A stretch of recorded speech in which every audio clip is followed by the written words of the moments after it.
Viva Nossa Senhora das Dores! Viva Maria, Mãe de Deus!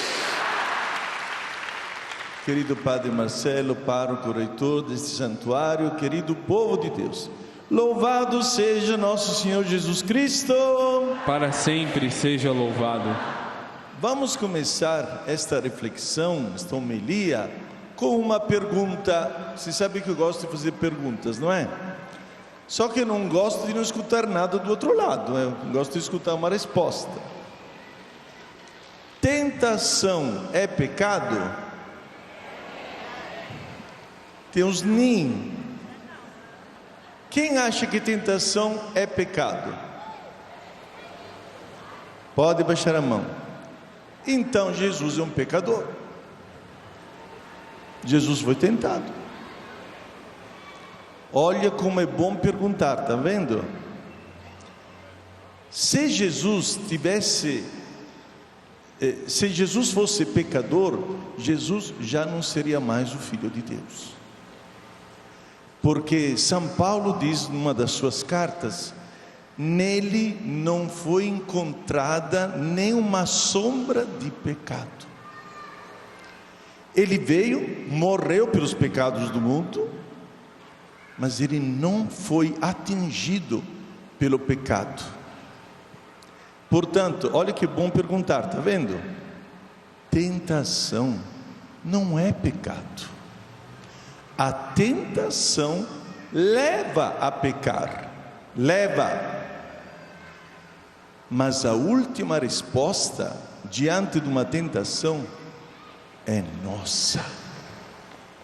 Eu posso decidir, uma vez que for tentado, de dar um soco em alguém, de dar um soco de não dar. Está comigo este negócio. A tentação incita ao pecado, me leva, mas na realidade é a minha vez. Eu posso decidir, graças à liberdade que Deus nos deu. E daqui a gente entende tudo, viu? Porque nós entendemos a primeira leitura, que acabamos de escutar, do livro do Gênesis, que é uma leitura simbólica, né? Da maçã, da Eva, é simbólica para explicar como nasceu o pecado, para explicar de onde que vem o pecado, de onde vem o mal, E aí justamente se conta, né, da presença de um ser que hoje é um espírito, é o espírito do mal, maligno, vem do mal. Portanto, o mal é algo de concreto, não é uma fantasia. E o que eu estou dizendo agora são todas as coisas que o Papa Francisco está falando nas várias homilias que ele fez. Eu fui atrás esta semana, assim, com curiosidade, para ver o que ele falava do diabo, do pecado. Ele fala muitas vezes disso, viu? Fala muitas vezes, para dizer que o demônio é algo de concreto. Lógico que a gente não vê, porque é um espírito, mas é uma realidade. E a gente sente esta realidade toda a vida inteira nós estaremos tentados, como foi tentado Jesus. Depois dessas tentações, no Evangelho de Lucas, aqui é Mateus, mas no Evangelho de Lucas se diz assim, que terminada a tentação, o diabo se retirou para voltar em momento oportuno. O diabo não deixou em paz Jesus a vida inteira, até o fim, a vida inteira. Seria interessante aqui ver todas as passagens da vida de Jesus quando o demônio aparece. Seria interessante. Agora, infelizmente não temos tanto tempo, temos que reduzir a nossa homilia, mas seria interessante fazer uma leitura, por exemplo, durante esta quaresma. Pega a palavra de Deus.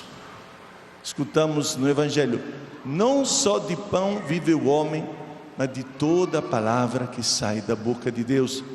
Interessante que no Facebook do Padre Marcelo tem sempre indicações para ler um trechinho da palavra. É da Martinho, me parece, né? Todas indicações para poder ler um trechinho da palavra de Deus. Leiam o texto, por exemplo, de Mateus, que agora este ano é Mateus, ou Lucas. Vejam um pouquinho. Toda a vida de Jesus foi pautada pela presença do demônio. Por que acontece isso? É porque hoje, no começo da quaresma, a liturgia nos faz ler o texto das tentações e o texto de como nasceu o mal, o pecado. Por quê? Porque a quaresma de 40 dias é o tempo em que mais sofremos tentações. Claro, porque através das nossas orações, através da nossa penitência, nos aproximamos de Deus. E Deus é que nem um sol. Quando tem um sol, olha a sombra que tem lá. Olha a sombra que aparece quando tem um sol. Agora, quando o sol vai embora, a gente não vê mais nenhuma sombra de pecado, viu? Então, quanto mais nós nos aproximamos de Deus, tanto mais aparecem as sombras que são os nossos pecados, as sombras que são as tentações.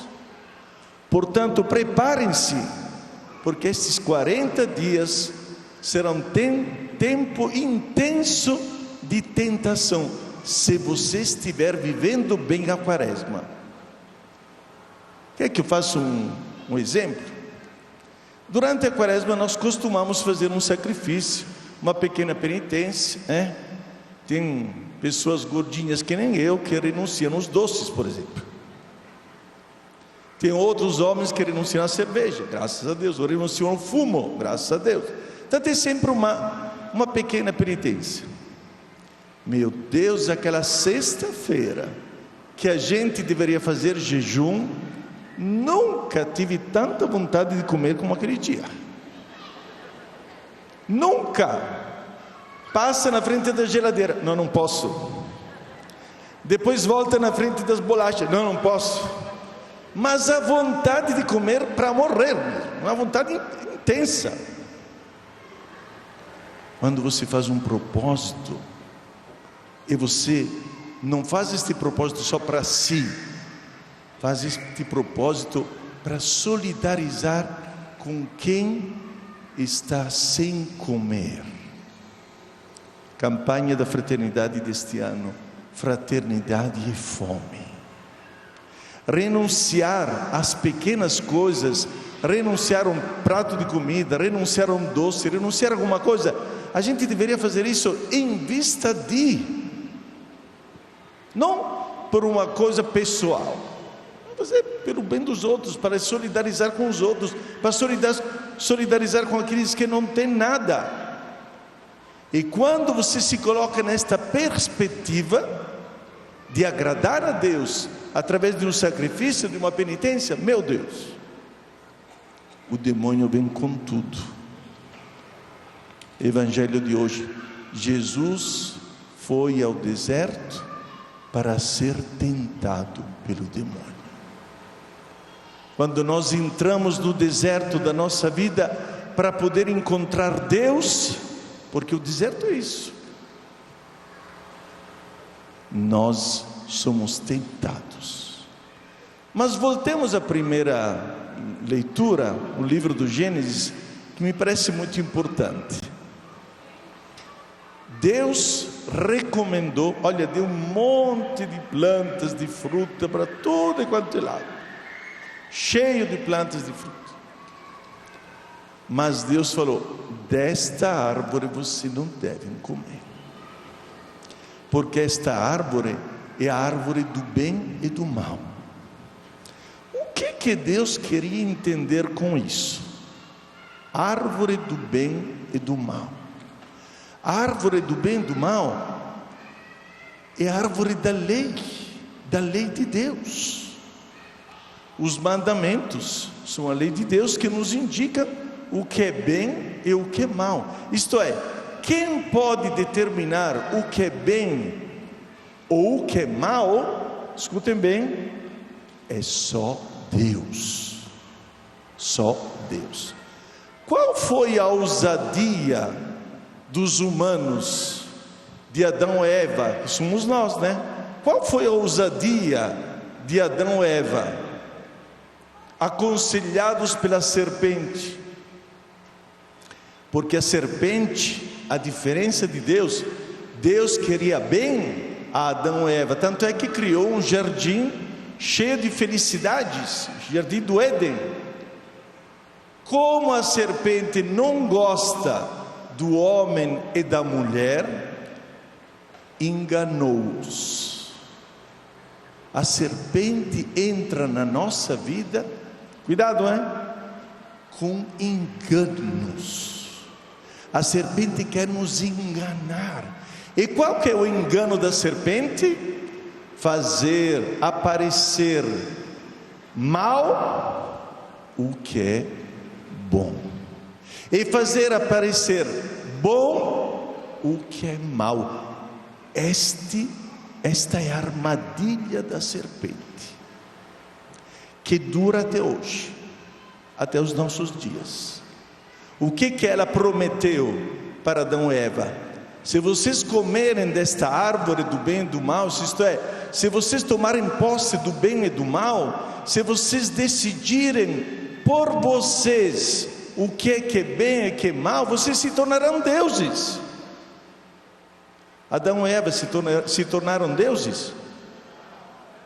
Ou eu sou surdo, vocês são mudos? Aleluia, não se pode dizer aleluia lá. Mas os dois se tornaram deuses? Não.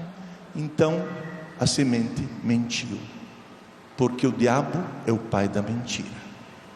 Mentiu. Aliás, o que ele fez? Ele fez com que os dois enganassem a humanidade. Tanto é que até hoje,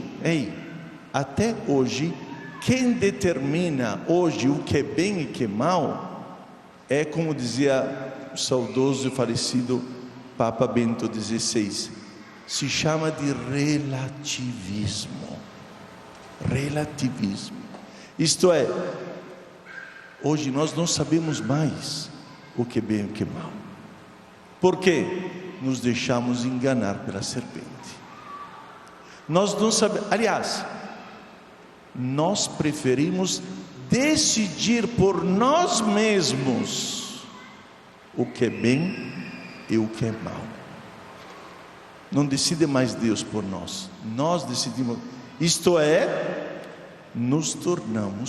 queremos nos tornar como Deus, escolhendo nós mesmos o que é bem e o que é mal.